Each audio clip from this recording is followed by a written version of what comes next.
Hello my lovely students, welcome back to Asha tutorial.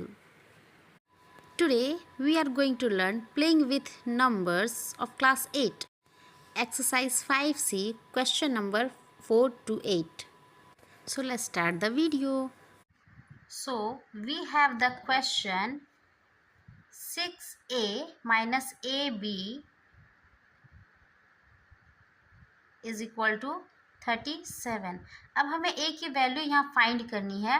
तो a की value find करने के लिए फर्स्ट ऑफ ऑल हम देखेंगे कि 6 में से हमने यहाँ पर क्या माइनस करना है कि यहाँ 3 आ जाएगा, क्योंकि जो नंबर हमारा यहाँ आएगा वही नंबर हमारा यहाँ भी आएगा. सो 6 में से अगर हम 3 माइनस करते तो 3 आएगा, लेकिन हमें यहाँ पर क्या करना है, एक यहाँ पर कैरी ओवर करना है. कैरी ओवर करने में हम क्या माइनस करेंगे कि यहाँ 7 आ जाएगा.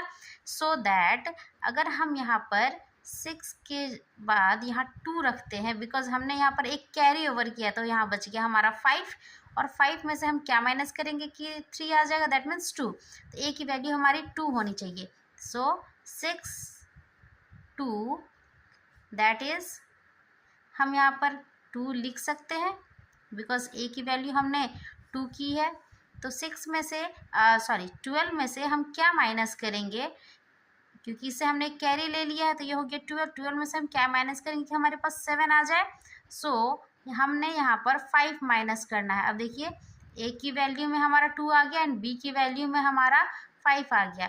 12 में से 5 माइनस किया तो 7 आ गया एंड यहाँ पर हमारा बचा 5. दैट मीन्स 5 में से 2 माइनस करेंगे तो हमारे पास 3 आ जाएगा. So we can write a is equal to 2 and b is equal to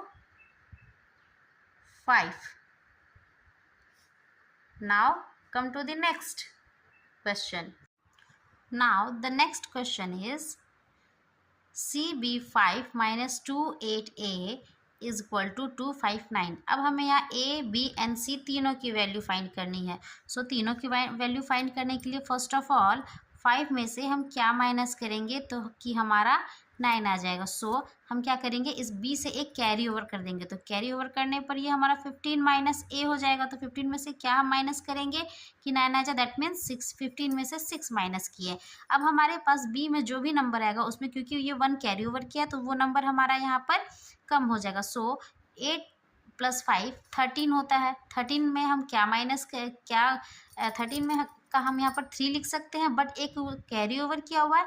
सो हम लोग एक नंबर में 13 में एक नंबर ऐड करेंगे. सो हम लोग 13 माइनस 8 कर सकते हैं, दैट इज़ 5. बट ये हमारा एक इस यहाँ पर कैरी ओवर किया हुआ है. सो हम लोग इसमें एक प्लस करेंगे तो हमारा हो जाएगा 14. तो ये जो 14 का यहाँ हमारा 4 हो जाएगा. यहाँ पर हमारी b की वैल्यू 4 हो जाएगी. नेक्स्ट, क्योंकि यहाँ पर हमने 1 भी कैरी ओवर लिया है 4 में से, यह जो हमारा 4 है, क्योंकि इसने हमने इसे क्या किया है 4 बनाया है, तो हम क्या करेंगे 4 में से इसको 1 कैरी ओवर देंगे. सो अगर हम यहाँ पर 4 लिखते 4 - 2 = 2, लेकिन 1 यहाँ पर कैरी ओवर दिया हुआ है. सो वी कैन राइट 5 - 2 = 2. 5 में यहाँ पर एक कैरी ओवर दिया हुआ है, दैट्स वाई हम लोग लिखेंगे c की वैल्यू में 5 - 2 = 3. बट एक यहाँ पर हमारा कैरी ओवर दिया, सो ये हमारा नहीं होगा. सो हम लोग यहाँ लिखेंगे a की वैल्यू में 5, b की वैल्यू में लिखेंगे 4, 5 - 2 8 एंड a की वैल्यू हमारी यहाँ पर क्या आई थी 6. अब हम लोग इसको माइनस करेंगे तो हमारे पास आ जाएगा 259. So we can write a is equal to 6, b is equal to 4 and c is equal to 5. देखा आप लोगों ने कितना ये इजी सॉल्व कर सकते हैं. आप लोग भी इसको ट्राई कीजिए, बहुत ईजिली आप लोगों को सॉल्व हो जाएगा. आते हैं हमारे नेक्स्ट क्वेश्चन में. The next question is we have to multiply ab into 3. अब हमें यहाँ पर मल्टीप्लाई करना है. ए बी में हम क्या वैल्यू रखेंगे कि हमारी जो 3 से मल्टीप्लाई करने पर हमारी यहाँ की वैल्यू सेम आ जाए। सो एज वी नो, यहाँ पर हम जानते हैं कि यहाँ पर b एंड b दोनों की वैल्यू सेम आनी चाहिए। तो 3 में हम ऐसे कौन से नंबर हैं जो यहाँ पर हम लोग मल्टीप्लाई करेंगे तो वैल्यू हमारी बिल्कुल सेम आएगी। So if we write b की वैल्यू, अगर हम 1 डालते हैं तो 3 1 ज़ा 3 हो सकता है एंड 3 1 ज़ा 3 हो सकता है। यहाँ पर b की वैल्यू, यहाँ पर हमने 1, हमारा 1 आ जाता है लेकिन यहाँ पर 3 आ जाता है। सो ये वैल्यू नहीं होगी। हम लोग यहाँ पर b की वैल्यू को 0 लिख सकते हैं बिकॉज 3 0 ज़ा 0। तो b की वैल्यू हमारी यहाँ पर क्या आ गई 0। दैट मीन्स 0 3 ज़ा 0 हो सकता है, यानी b की वैल्यू हमारी 0 हो जाएगी। अब नेक्स्ट, अगर हम b की वैल्यू a की वैल्यू अगर हम यहाँ पर a की वैल्यू 2 रखते हैं तो 3 2 ज़ा 6 होता है।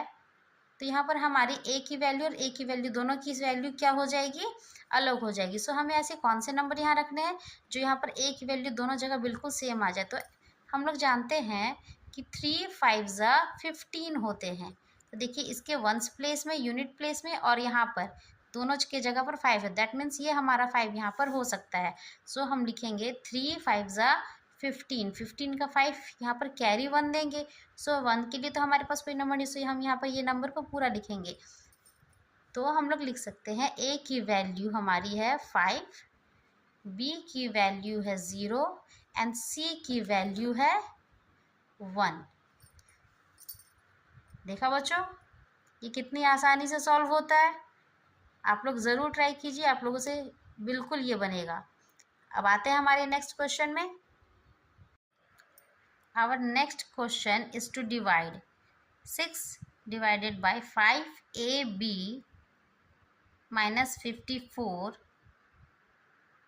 में हमें इसे डिवाइड करना है। सो हम फर्स्ट ऑफ ऑल इस a की वैल्यू क्या रखेंगे, हमें फर्स्ट ऑफ ऑल a की वैल्यू रखनी होगी। तो हमें पता है 54 में से हम क्या माइनस करेंगे तो कि हमारा यहाँ पर 3 आ जाए, बिकॉज 6 9 ज़ा 54। तो हम 7 में से 4 माइनस करेंगे तो हमारा ये यहाँ पर 3 आ जाएगा। तो हम लोग यहाँ पर क्या करेंगे 57 लिखेंगे। 57 में से हम 6 9 ज़ा 54। सो हमारा यहाँ पर 3 आ गया। अब हमें यहाँ पर b की वैल्यू फाइंड करनी है। a की वैल्यू तो हमारी आ गई एंड हमें यहाँ पर b की वैल्यू फाइंड करनी है। तो हम लोग जानते हैं कि 6 6 ज़ा 36 होता है और जो हमें यहाँ क्वेश्चन में गिवन है तो 6 6 ज़ा 36 होता है और यहाँ पर ये कम्प्लीटली कट जाएगा। तो हमारे यहाँ c की वैल्यू आ गई 6 6 ज़ा 36 एंड यहाँ पर b की जगह पर हम लिखेंगे 6 6। That means 6 6 ज़ा 36. So the value of a is equal to 7, b is equal to 6 and c equal to 6. देखा, ये कितना ही इजी है।